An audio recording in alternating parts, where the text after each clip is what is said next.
Chris Lee and Blake Lovell of Southeastern 14 here to talk about what we saw in the SEC and the NCAA Tournament on Friday. Blake, let's start with the good news for the SEC. Auburn back on track with the pretty resounding victory over Jacksonville State. Walker Kessler misses what would have been his third triple-double this year by a block, and Auburn advances. And frankly looked a lot better, which I think is going to cause some relief down in Auburn.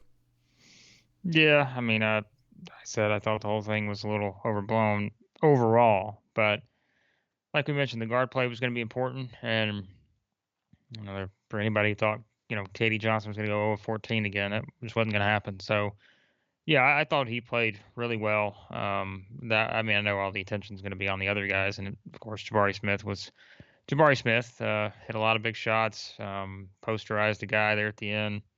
Walker Kessler, that was incredible. Yeah, I mean, missed it by a block, but I think, again, Katie Johnson to me also stood out and played a really nice game. So that was important. I mean, Green, the same. Green only had one turnover in, 24 minutes. So, look, this is a team that we've talked about the depth. They have the depth. And, we talked about the three-point shooting potentially from Jacksonville State. They go 8-25, only shoot 32%. Overall for the game, they shot, I don't know what it was, low 30%. But to me, the biggest thing was Auburn hits 9 threes, shoots 38% from three. If they can do that, it's good enough. Game is gonna open up so much for them, because that has been the one missing element. And that is, and if you can just get 8 threes, I think that is something where they can and do it in an efficient manner, right? Because you look back at some of these games, and it's just they've got to have that as part of their, really look at some of the games that they really struggled in this year, right? Like go back to the Missouri game. They go 6-27 from three. At Arkansas, 8-32 for 25%. Florida, 5-14. Tennessee, 5-24. A&M, 9-36 for 25%. So if they can just shoot the three, in an efficient manner, then I think it's just it opens up so much, because then you have to really think about that defensively. Okay, I got to guard Jabari Smith. I got to keep Walker Kessler off the glass. But I've also got to guard these guys who are knocking down threes. How do I beat this team? And I think that's something that will, be a pretty good thing for them. And oh, by the way, we'll talk about this in our video, which will be very rare, isn't it, to do a solo video on one game? But yeah, we will be doing that for Auburn and Miami. Miami's not a team that defends it that well. They're a high-powered offensive team at times, but they're not a great defensive team. So I think that sets up well for Auburn. But in this game, there were a lot of things you take away from it. And like you said, kind of an exhale game for Auburn after what happened with Kentucky. Just to get a win in any fashion and to do it what I think is in a pretty impressive manner. They finished that game with a vengeance, and I think that's what you want to see if you're Bruce Pearl. Well, one of my pet peeves with Auburn this year on offense has been shot selection. Not just who's shooting them and where and when, but also who's not shooting them. And I have screamed at times, you got to get Walker Kessler more involved, because he's the most efficient field goal shooter on the team. When he gets the ball in position to score, he's phenomenal at it. And they did that yesterday. I think he led them in shots, did he not? Maybe he did, yeah. I have to look at the numbers. Math early in the morning, not my strong suit. No, I'm sorry. Jabari Smith led them in shots, I think. But he would, that would be 1 and 2. And to me, that's another thing that you like to see coming out of this game. Yeah.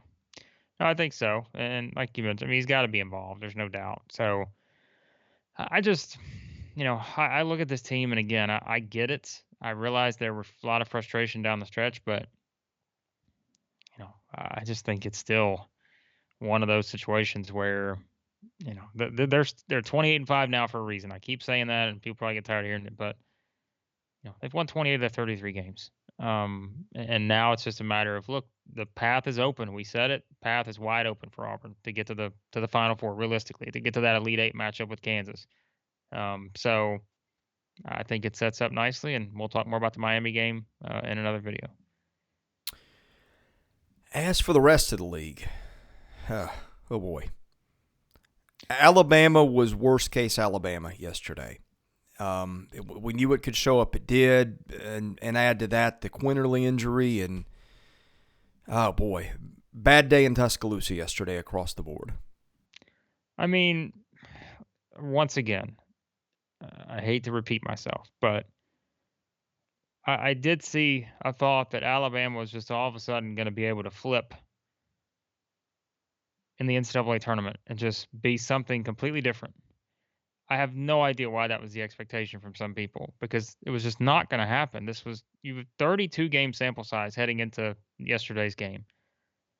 If you saw something in that 32 games to tell you that this team was just going to all of a sudden be consistent on both sides of the floor, then I don't know what to tell you because it's just this is who they were, and I keep saying that, and I don't mean that in a derogatory way, but you know they were 19-13 for a reason. They came into the NCAA tournament losing 3 in a row for a reason. It's just there are some of the little things that this team just did not do this season that they did last season, and that was the difference. The turnovers, the careless ones, defense slipping at times. It's all kind of builds up, and I think that was one where anyone, like, it doesn't pick somebody other than Notre Dame, pick Rutgers, doesn't matter. Like, it's just this is just a team that was very frustrating this season, and all the good wins, all the bad losses. It's just such a roller coaster. Now I will say this, and if Javon Quinterly plays that entire game, is it different? I think so. But you can't play the what if game. And I hate it for him to get injured so early in that game and seems like a significant injury. So, but overall, the difference was Notre Dame had Cormac Ryan and Alabama didn't because that guy hit everything. I mean, he was unbelievable. And so give Notre Dame credit that they just played a better game. Alabama, meanwhile, we said coming in, Notre Dame not a team that's going to turn you over a lot. Alabama still turned over 14 times. They didn't shoot the ball well from 3, and that's really what we said, right? We said if Alabama gets hot in this tournament, makes a run, it's going to be because what? It's going to be because they're hitting shots from outside. And I also think when you play a disciplined team like Notre Dame and you're not disciplined yourself on defense or even offense at times, like we said with the turnovers, it's a recipe for failure. And this is what you got here. There were not many points in this game that I think Alabama was going to win. I just felt like from start to finish, even if it was, even when Alabama had a lead at times, it just never felt comfortable that they were going to win this game. Just thought Notre Dame was the better team, and sometimes that's what it comes down to. So LSU just never could get a foothold against Iowa State. Iowa State, I'm not going to say controlled that game from start to finish, but led it most of the way. We worried about LSU's offense, especially against Iowa State's defense.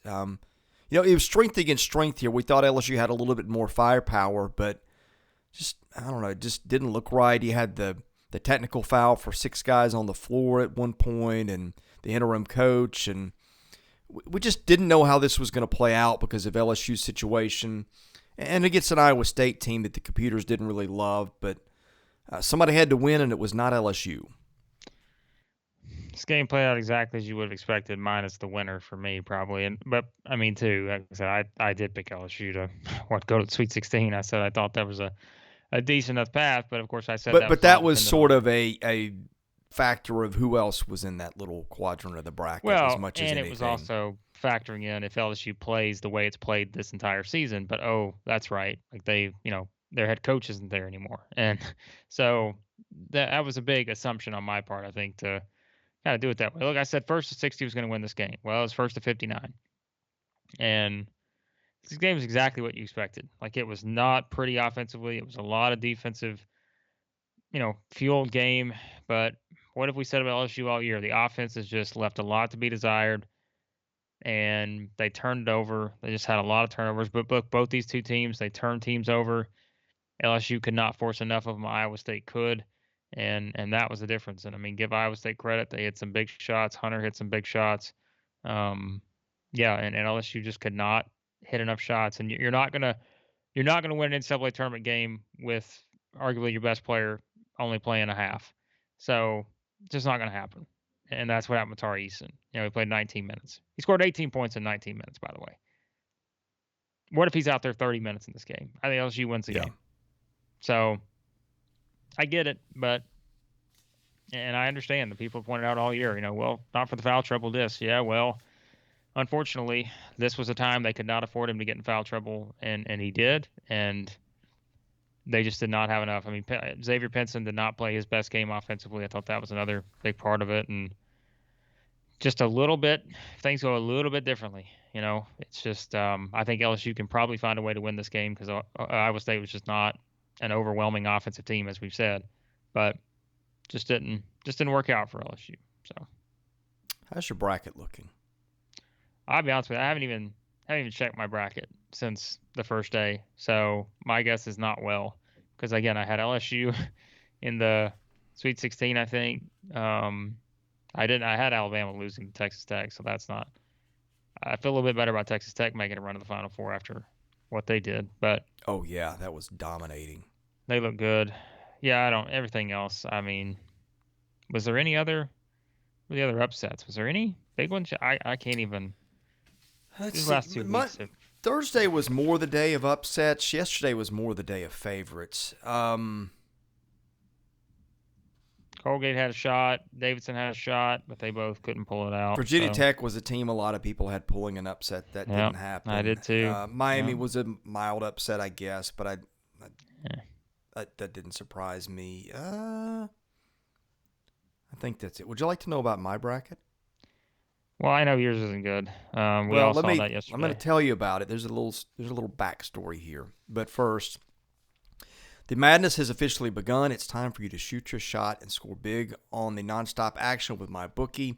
Doesn't matter if you're filling out multiple brackets, betting the national championship winner, or simply looking for player and game props, my bookie has you covered. Sign up today at my bookie. Use the promo code Southeastern to secure a first deposit bonus of up to $1,000. It is simple. Put $200 in play and play with $300. Just use promo code Southeastern to claim your bonus. College ball, NBA, UFC, no matter the sport, no matter the minute. My bookie puts the action in your hands with live in-game betting. And with choices of thousands of lines and odds, you can turn any game day into payday. Bet anything, anytime, anywhere with my bookie. Now, if you don't want to put money on things, we got another app for you. It's called Stakes, Stakes. You can join the thousands of sports lovers playing with Stakes, the sports-themed social network dedicated to everyone from the fanatics to the casual fans. Stakes is a place to prove your knowledge and win prizes and bragging rights by wagering and making predictions against your friends, other sports fans, even some of your favorite social media personalities like us. Sign up, use our code Southeastern14 to wager with us. Let me tell you, I'm looking at my bracket. My Midwest is a mess. So Midwest bracket is a mess on my side. There is one I want to take a victory lap on one of these though, because all you people were telling me, oh, what are you doing, Houston to the Sweet 16? Who is this Houston team? Let me just tell you, Houston looked damn good last night, and I think they're going to beat Illinois, and I think they're going to be in the Sweet 16. So come on, Houston. Come on, Kelvin Sampson. Where's he? Is he in the SEC coaching yet? Let's get him here. Do you want to know how bad my bracket looks? I don't know. I'm trying to think of I can't remember who all you said. Well, mine doesn't look good either. This is the nightmare. You pick a bracket, you go, wait a minute, not this many favorites are going to win. So I got to pick some upsets. Then all the upsets you pick go the other way. Not gonna lie, I think you changed some of your picks based on me. I did, and it didn't really get any better. It just was a little damage control. My bracket right now is so bad. I'm just gonna. Sometimes it just transcends words, Blake.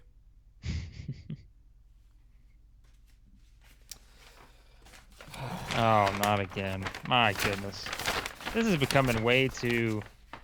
Like, you got to figure this out, because this is getting out of hand. We're going to have to rethink this whole thing with you. Like, I'm sorry. I'm sorry, folks. There's no other way to put it. Like, we're going to have to enlist the bag of shame here to do something. Shame. Bag o' shame. Well, Would you like to know what makes it worse? what's that? My son, who just turned 8, has got a top 1% bracket on ESPN right now. My 8-year-old kid apparently knows more about basketball than I do.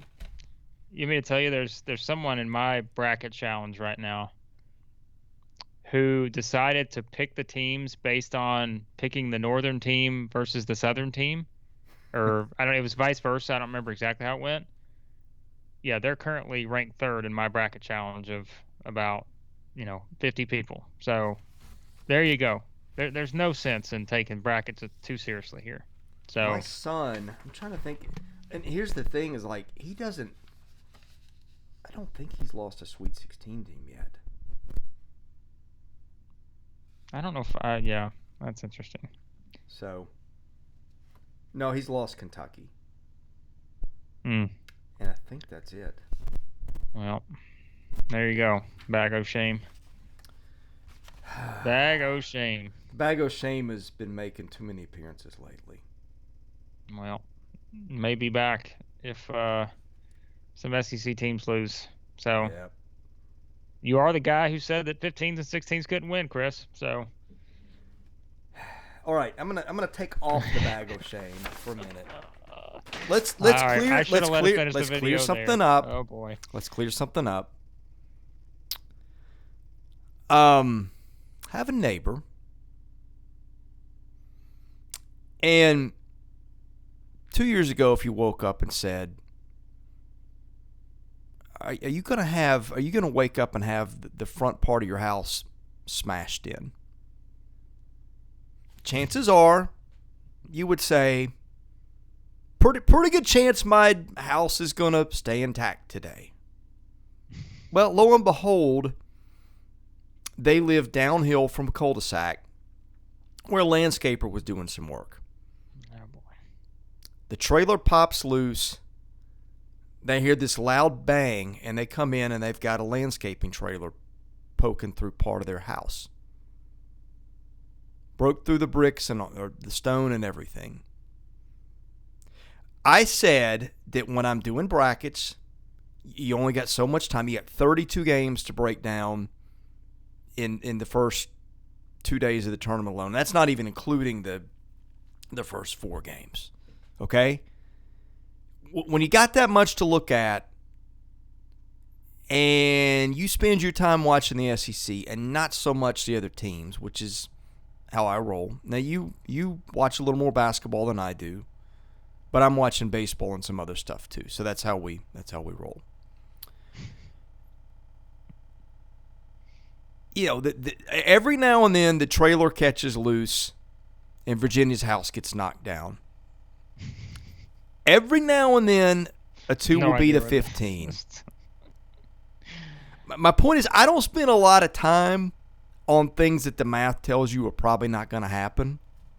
So, yes, if you want me to say, Eric, that I owe you an apology because I said I don't take 15 and 16 seeds that seriously in the tournament, am I going to be wrong every now and then? Yes.